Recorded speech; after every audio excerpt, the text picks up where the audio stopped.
She wasn't supposed to be there. That's what everyone thought the moment they saw her. A thin girl in a faded dress, standing at the back of a wedding hall that cost more than most people earn in a year. Her shoes were scuffed. Her hands trembled as they gripped a small, worn envelope. She looked out of place among the silk and diamonds, among the laughter and champagne, but she didn't leave. She stood there watching, waiting. And when the bride finally turned and saw her, when their eyes met across that crowded room, something shifted. The music didn't stop, not yet, but you could feel it. The tension, the unspoken question hanging in the air. Who was she? And why did the groom's face go pale the second he noticed her? By the end of that day, a marriage would collapse before it even began. A secret buried for 2 decades would claw its way to the surface, and one cruel sentence, spoken in front of everyone, would change lives forever. Because sometimes the truth doesn't wait for permission, it just shows up. Uninvited. Hello friends, before we dive deeper, welcome to our story. Before we start, please like this video and subscribe. Also, tell us in the comments where you are watching from. Florida, United Kingdom, maybe South Africa or Jamaica. We want to know. Now let me ask you something. Have you ever judged someone based on how they looked? Maybe you saw someone struggling and assumed they were lazy. Maybe you saw someone poor and thought they just didn't try hard enough. We all do it. We tell ourselves stories about strangers. But what if you were wrong? What if the person you dismissed, the one you looked down on, turned out to be someone you should have protected? What if they were family? That's the question no one at this wedding was prepared to answer. And by the time they realized their mistake, it was already too late. Her name was Vanessa Hale, and she had worked hard to get where she was. At least that's what she told herself every morning when she looked in the mirror. Vanessa grew up middle class, but she wanted more. She wanted the kind of life people envied. The kind of life that came with power, with respect, with control. And she got it. She built a career in real estate, made smart investments, surrounded herself with successful people. She believed in one simple rule: the strong rise and the weak fall. It wasn't cruel, she thought. It was just reality. Vanessa had no patience for excuses, no sympathy for failure. If you were poor, it was because you didn't work hard enough. If you were struggling, it was because you made bad choices. That's what she believed, and she was about to marry a man who seemed to share her values. Daniel Brooks was 55, quiet, dignified, and wealthy in a way that didn't need to be loud.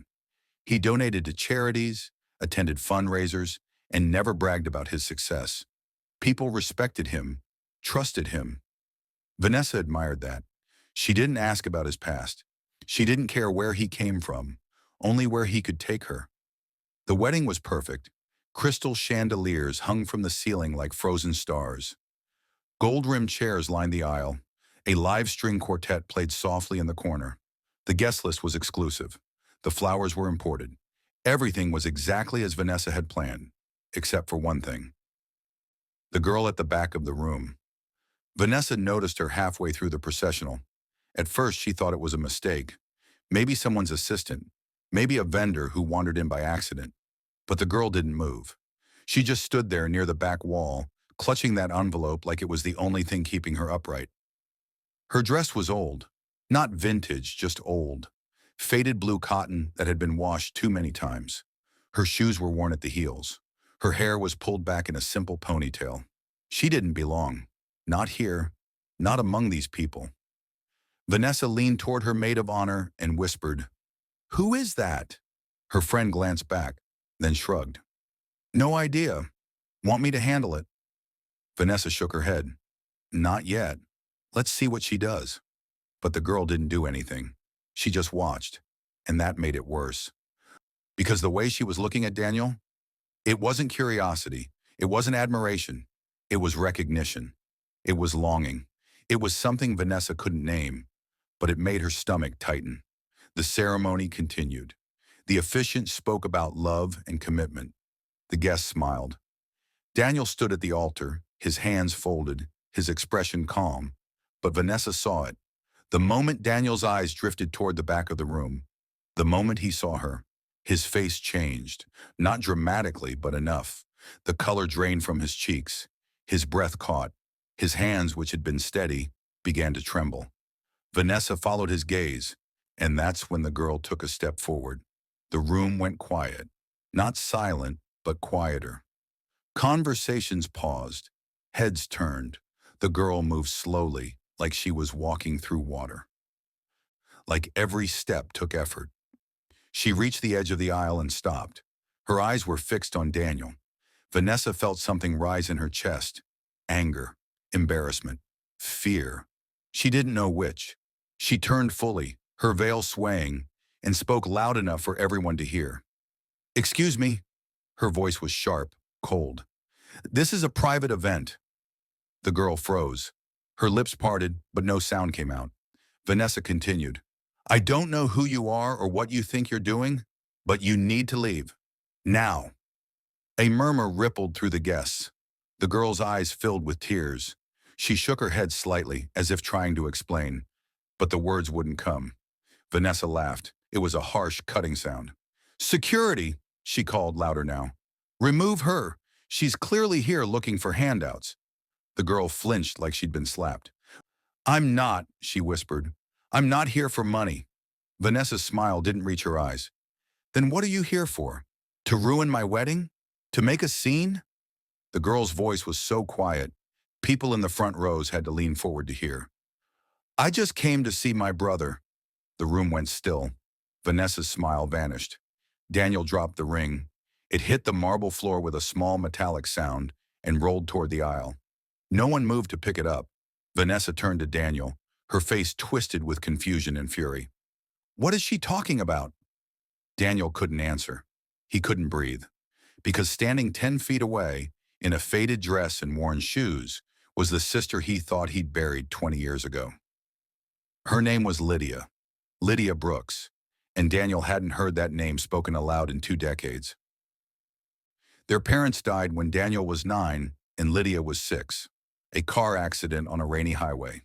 No warning, no goodbyes, just gone. They were placed in foster care together at first, a group home in Ohio. It was loud and crowded and smelled like bleach and old food. The older kids were cruel. The staff were overworked. Daniel tried to protect Lydia. He shared his food. He let her sleep in his bed when she had nightmares. He told her stories to help her forget where they were. But it wasn't enough. After 8 months, they were separated. Daniel was adopted by a couple in Pennsylvania. They were kind. They gave him a new life, education, stability, a future. Lydia wasn't as lucky. She stayed in the system, moved from home to home. Some were okay, some were not. And then, when she was 14, the house she was living in caught fire. An electrical fault. 3 people died. Lydia's name was on the list. Daniel was notified. He was 21 at the time, just starting college. He attended a small memorial service. There was no body to bury, just a name on a plaque. He grieved. He moved on. He built a life, and he never spoke about her again. But Lydia didn't die in that fire. She escaped through a back window, ran barefoot into the night. No one looked for her. No one checked. The system assumed she was gone, and it was easier that way. She survived on her own. Shelters, soup kitchens, odd jobs that paid under the table. She had no education, no documentation, no family, just the memory of a brother who once promised to take care of her. And for 20 years, she searched. She didn't have much, but she had time, and she had hope. She found him online 6 months ago. A news article about a charity donation, a photo at a fundraiser, and then 3 weeks ago, an engagement announcement. Daniel Brooks and Vanessa Hale to be married at the Grand Estate Hall. Lydia didn't have money for a gift. She didn't have a car. She walked 3 miles that morning, carrying the only proof she had, a photograph, torn at the edges, faded, but unmistakable. Vanessa stared at Lydia like she was something unreal, a ghost, a hallucination. "This is insane," she said, her voice rising. "Daniel, tell me you don't know this person." But Daniel couldn't speak. He was staring at Lydia like the rest of the world had disappeared. Lydia reached into the envelope with trembling hands. She pulled out the photograph and held it up. 2 children, a boy and a girl. sitting on the steps of a foster home. Their clothes were too big. Their eyes were too old. Daniel's knees buckled. He reached out and gripped the edge of the altar to steady himself. "Lydia," he whispered. It was barely audible, but she heard it, and she smiled. A small, broken smile. "Hi, Danny." That's what she used to call him. Danny. No one else ever did. Vanessa's face went white. "You can't be serious." Lydia turned to her. "I'm sorry," she said quietly. "I didn't mean to interrupt. I just wanted him to know I was alive, that I made it." Vanessa's hands clenched into fists. "You expect us to believe this?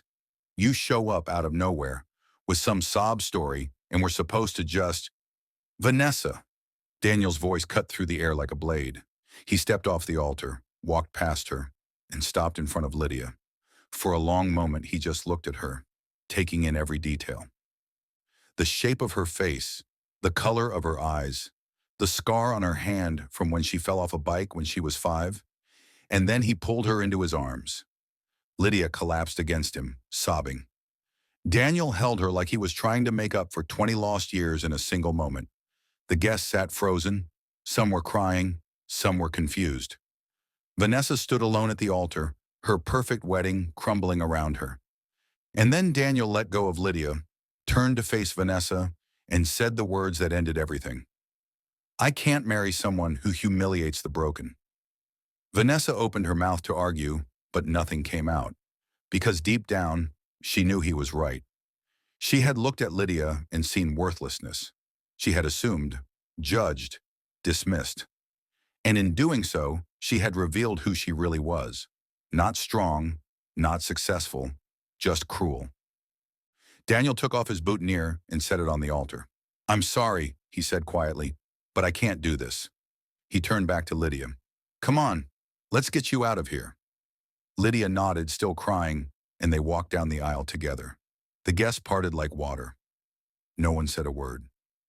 Vanessa stood there, alone in her white dress, surrounded by gold and crystal and everything she thought mattered. And for the first time in her life, she felt small. The wedding was over. The hall emptied slowly. Whispers followed the guests out into the parking lot. Vanessa's mother tried to comfort her, but she pulled away. She didn't want comfort. She wanted to understand how everything had gone so wrong. But the truth was simple. She had built her life on a foundation of judgment, and the moment it was tested, it cracked. Daniel took Lydia to a hotel that night. He paid for a room, ordered food, and sat with her while she ate. She told him everything: the fire, the years on the streets, the fear, the loneliness, the hope that kept her going. Daniel listened, and with every word he felt the weight of his own guilt. He had moved on, built a life, and never once thought to look for her. "I thought you were dead," he said, his voice breaking. "I know," Lydia said softly. "It's not your fault." But it felt like it was. Over the following weeks, Daniel helped her rebuild. He paid for medical care, found her a place to live, helped her get identification, a bank account, a fresh start. He didn't do it out of obligation. He did it because she was his sister, and because he had failed her once. He wouldn't do it again. Lydia was hesitant at first. She didn't know how to accept help. She had survived on her own for so long, trusting people felt dangerous. But slowly she began to heal, not just physically, emotionally. She started to believe that maybe, just maybe, she deserved a life too. Daniel introduced her to his friends, his colleagues, people who treated her with kindness, not pity. And for the first time in 20 years, Lydia felt like she belonged somewhere. Vanessa, on the other hand, struggled. The wedding cancellation became the talk of the town. People whispered, judged, gossiped. She tried to explain, tried to defend herself. But the story had already spread, and in every version, she was the villain. Her friends distanced themselves. Her business partners grew cold. Invitations stopped coming. Vanessa had spent years building a reputation, and in one moment, it shattered. She told herself she didn't care, that they were all hypocrites, that she had done nothing wrong. But late at night, alone in her apartment, she replayed the scene over and over. The look on Lydia's face, the sound of her voice, the way Daniel had held her. And Vanessa realized something she had spent her whole life avoiding. She had been wrong, not just about Lydia, about everything. She had believed that success meant rising above others, that strength meant never showing weakness, that people who struggled simply didn't try hard enough. But Lydia had tried, harder than Vanessa ever had, and she had survived things Vanessa couldn't even imagine. And Vanessa had mocked her for it. 6 months later, Vanessa sent a letter. She didn't expect a response. She just needed to say it. "I'm sorry, I was wrong. And I hope you find the peace I couldn't give you." Lydia never replied, but she read it. And in her own way, she forgave. Not because Vanessa deserved it, but because holding on to anger would have made her just as small. A year later, Lydia had a job. Nothing glamorous. She worked at a community center, helping kids in foster care. She knew what they were going through. She knew the fear, the uncertainty, the loneliness. And she wanted them to know they weren't invisible. Daniel visited often. They had dinner every Sunday. They talked about the past, but they didn't live in it. They built something new, something neither of them thought they'd ever have: a family. Daniel never remarried. He dated occasionally, but nothing serious. He realized that what he had been looking for in Vanessa, success, status, stability, wasn't what mattered. What mattered was finding someone who saw people the way Lydia did, with empathy, with grace, with humanity. And if he never found that person, he was okay with it, because he had his sister back, and that was enough. One Sunday over dinner, Lydia asked him a question. "Do you ever think about her, Vanessa?" Daniel paused. "Sometimes." "Do you hate her?" He shook his head. "No, I think she was just scared." "Of what?" "Of being less than perfect. Of being seen as weak. I think she spent so long trying to prove she was strong that she forgot what strength actually looks like." Lydia nodded slowly. "Do you think people can change?" Daniel looked at her. "I think you did." She smiled. "I didn't change. I survived." Maybe that's the same thing. There's a lesson in all of this, one that's uncomfortable, one that most of us don't want to face. We judge people every single day. We look at someone and make assumptions about their worth, their effort, their story. We see someone struggling and we think they should have done better. We see someone poor and we think they should have tried harder. But we don't know. We don't know what they've survived, what they've lost, what they've fought through just to be standing there. Lydia could have been bitter. She could have hated the world. She could have walked into that wedding with anger and resentment. But she didn't. She walked in with hope.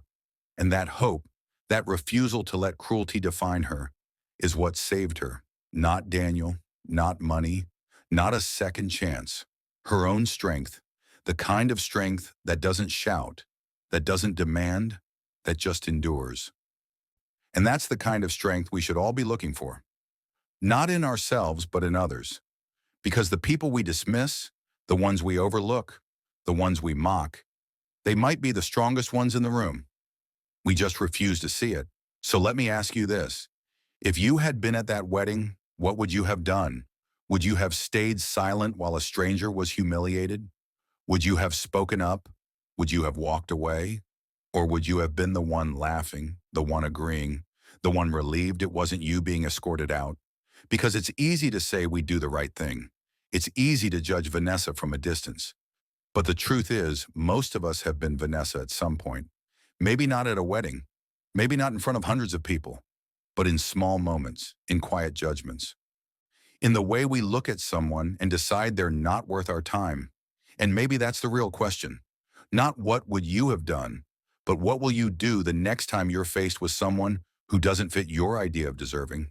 Will you see them, or will you look away? If this story made you feel something, if it made you think, if it reminded you of a moment in your own life, then share it. Leave a comment. Tell us what you would have done. And if you're new here, subscribe. Because stories like this, the ones that challenge us, the ones that make us uncomfortable, those are the ones we need to keep telling. Not because they're easy, but because they're true. Thanks for watching. And remember, the greatest truths often arrive dressed in the clothes we least expect. Don't miss them.